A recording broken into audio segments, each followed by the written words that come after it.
Hey, how's it going, everyone? Bass here. So with the Green Bay Packers 24-14 victory against the Chicago Bears, I'm here to give you my reaction and breakdown of the game. So as this game started going in, I thought this game would definitely be a tough game. It's a division rival.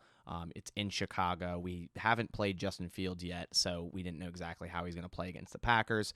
The history shows Bears quarterbacks never really play well against the Packers, but all jokes aside, I thought it was going to be a very tough game. And the start of the game honestly showed that. It seemed very rough, a very rough start for the Green Bay Packers. You know, in that first drive, taking a sack by Khalil Mack, and really the whole first quarter was just a very rough showing by the Packers. They look like they're getting dominated on all aspects of the game. The Bears went down their first drive right away and scored, which happens a lot.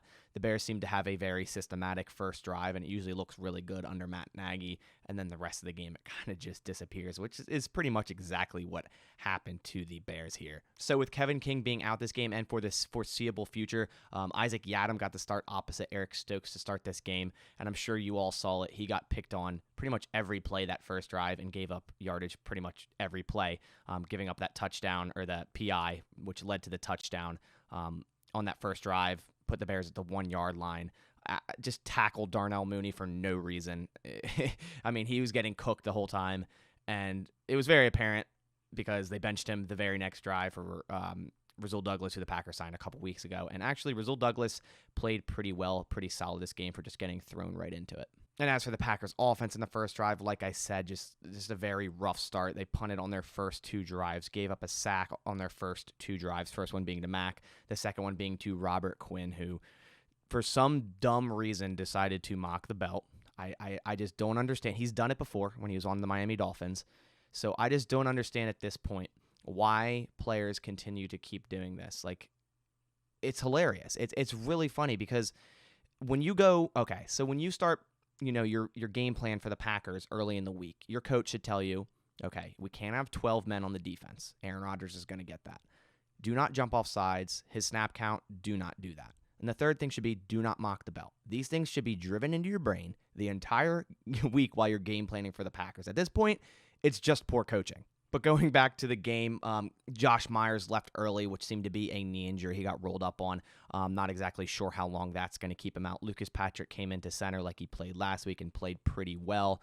But the Packers only had one passing yard in the entire first quarter, and I was sitting there thinking like, oh gosh, it's going to be one of these games. For some reason, the Green Bay Packers, their offense is just not clicking at all, and it's just an ugly game, and it's just brutal, and it just drags out way too long. But luckily, that was not the case. So then Justin Fields decided to be a typical Bears quarterback, thought he was Aaron Rodgers, thought he had an offsides call, and just threw the ball into the back of the end zone, not near any receiver, and Darnell Savage made a very nice play making that interception there. But then the Packers started to turn it around on offense and started to drive pretty much every drive from there on out. And this Packers defense really shut down the Bears other than two drives, the drives being the first drive and then the second to last drives. I mean, Justin Fields finished the game 16 for 27, only 174 yards, one touchdown, one interception. Should have been two interceptions. That second time he threw the ball to the back of the end zone, just lofting it up. I thought Adrian Amos got both feet down. It was very close, and it was ruled on the field incomplete, so that's probably why it stayed that. But one interception, like I said, should have been two.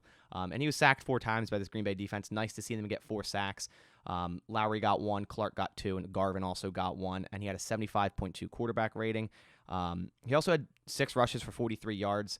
And that's pretty much all Justin Fields had later in this game. It seems like he was just running around for his life. And Justin Fields is a great running quarterback, and he's a fast one at that. When he started to get out of the pocket, I was like, oh, great, he's gaining 20 yards on this. Because once the Packers lost the edge, he was pretty much gone, which he is a good running quarterback. But that's really all he had late in the game. There was the second to last drive where the Bears were really dicing up the Packers up the middle of the field, had guys wide open up the middle of the field. But other than that, there wasn't much else. And the running back, Khalil Herbert, who got pushed into that starting spot because the Bears are missing Williams and Montgomery, played really well this game. 19 rushes for 97 yards, a 5.1 average, and a touchdown. Actually, the most a running back has ran against the Green Bay defense this year. They've yet to allow a 100-yard rusher. I thought he played really well. I mean, he was a 4th-string running back coming into the year, and it just backs my idea that you do not need to draft running backs early. I believe he was a 5th or a 6th rounder this year, and he's shown great talent as well. But the Packers did a good job against, the run, and they have all year. If the game went another way where the Bears were with a lead, he would have probably ran it another 10 times and had, 160 yards, but that wasn't the case. And the Bears wide receivers really didn't have many yards at all either. Allen Robinson, only 4 receptions for 53 yards. That was their leading receiver. Cole Kmet, 49 yards. Darnell Mooney, 45 yards. So they really held the receivers, Kmet being a tight end. Mooney and Robinson both held around 50 yards. I think that's a plus and a very big win for the Packers, considering their cornerback room is just so banged up. So as for the Packers offense, Aaron Rodgers with a very nice day, very efficient day, 17 for 23, 195 yards, 2 touchdowns, 1 rushing touchdown, an 128 quarterback rating. Aaron Jones on the ground, 13 rushes, 76 yards with a 5.8 average. He also threw the air, 4 receptions, 34 yards, 1 touchdown. And then A.J. Dillon, 11 carries for 59 yards, which is a 5.4 average. And I just love this duo of A.J. Dillon and Aaron Jones, thunder and lightning. I say it every video because every week in and week out, they're just like proving that they can do even more. Aaron Jones is just an absolute monster. A.J. Dillon is a beast too, just barreling through defenders, trucking them over. This is probably my most favorite running back room I've seen in Green Bay, and like as far as I can remember. As for the Packers receivers, Devontae Adams again leading the receiving room, only 4 receptions but for 89 yards. That touchdown did get called back. He would have been over 100 yards, but he did step out a little bit short. Aaron Jones was their second leading receiver, and then after that there was Allen Lazard with 27 yards, who got that shovel pass touchdown, a very nicely designed play. The Packers used that motion Aaron Jones against the Detroit Lions, and he did do the touch pass to Aaron Jones in that Lions game, and he had the edge, and A.J. Dillon was blocking for him. So that's definitely what the Bears saw on tape and thought that was coming, and they had an exact counter for that, and it worked masterfully. So I loved that play a lot.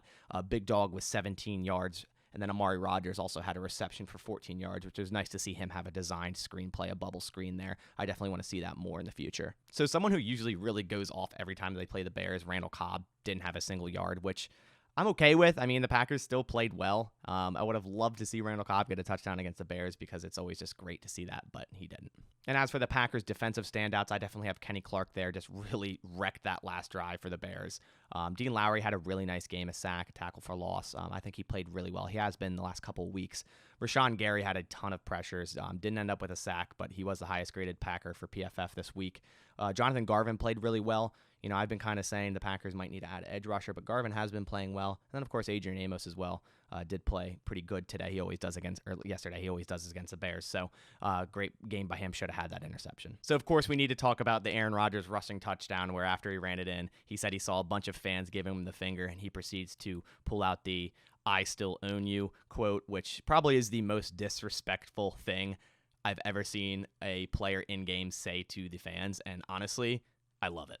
I mean, let's face it, the Packers and Aaron Rodgers pretty much do own the Bears to this point. I mean, they really do, because the Bears have really done nothing in the past 10, 15 years to ever really stop them. I mean, they had that weird fluke year, 12-4, went to the NFC Championship, but we know how that ended. But Packers with Aaron Rodgers, he's 21-5 versus Chicago, and Chicago's lost the last 10 of 11 matchups versus Green Bay. So Aaron Rodgers and the Packers do own the Bears. But this Green Bay Packers football team has just been so resilient this year. With all the injuries, I mean, it's a long list. MVS, David Bakhtiari, Jair Alexander, Josh Myers to start this game, Zadarius Smith. And there's just so many that the list just keeps going on and on and on. And this Packers defensive backfield is so banged up, and they're still holding receivers under 50 yards, and Justin Fields to only 174 yards. This Packers team is just showing its resilience, next man up mentality, and they're all playing together as a group, a unit. This defense is playing well. This offense is playing well. It definitely is a run, a good year to take a run at a championship. They have all the pieces, and then once this team gets healthy, look out, because a lot of these players I just mentioned are huge pieces to the offense and defense. I mean, MVS is a huge piece to this offense. He's their deep threat. They don't really have another guy that they can just clear out, send down the field, and score 75-yard touchdowns with. And then on the defensive side, we know Jair Alexander's probably the best cornerback in the NFL. Zadarius Smith is an absolute beast at edge rusher. And then offensive line, David Bakhtiari is the best left tackle in the league. Josh Myers is an up-and-coming center. Who knows how long he's going to be out now. We've been playing with random linemen at at random positions pretty much all year. Josh Nijman came in after not having any NFL snaps, has been playing well at left tackle. Wasn't out there yesterday because Elton Jenkins came back. But 2 first-year starters at guards with Royce Newman and John Runyon, and they're dominating it. And it's crazy to see because if you told me in the offseason all the injuries that were going to happen, if you brought up a crystal ball and you told me all the injuries that were going to happen and the Packers were still going to be ending up 5-1 by week 7, I would have called you crazy. But overall, I'm very proud of this team being 5-1. They have the Washington football team next week in Lambeau. Definitely not a game to look over. The Washington football team's not a terrible team. Taylor Heineke is a decent quarterback. I thought their defense would be better this year, but they're just not. But definitely not a game to look over. So I'm interested to see what and how that game goes down. But that about does it for this video. That was just my recap and breakdown of the game and how I saw it. I will be uploading my PFF review as I do every week, either later today or tomorrow. So definitely be on the lookout for that on my channel. But on that note, I'll catch you on the next one. And as always, go Pack Go.